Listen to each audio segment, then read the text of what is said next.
do you take it into account, or do you prepare your buyers with, I don't know if you heard about, but like at one of those new build communities, like we're talking like the big box builders, I'm not going to name names, but at one of the new build communities, somebody was taken hostage for like 48 hours just the other day up in Aubrey.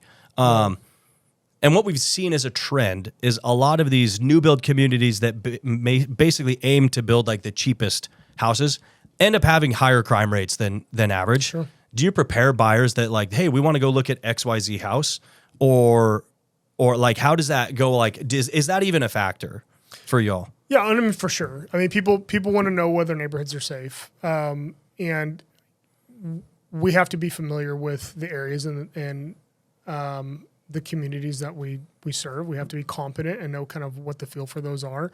Don't necessarily know the crime rates, but we know reputations.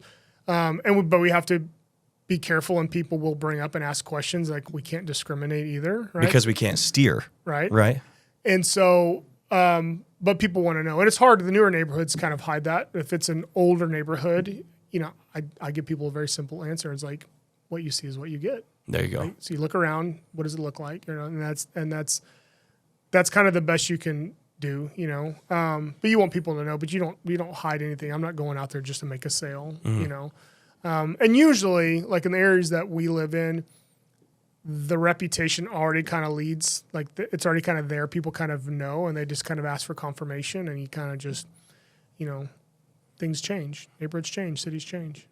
Yeah, it happens. Yep. It's just the trend is like, because a lot of the bigger builders now, I mean, they used to not sell to investors, and a lot of them will now because they just want any sale they can get. Yep.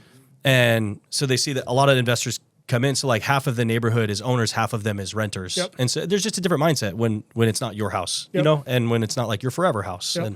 And so like I've seen a lot of that as I worked for builders even too. Yep.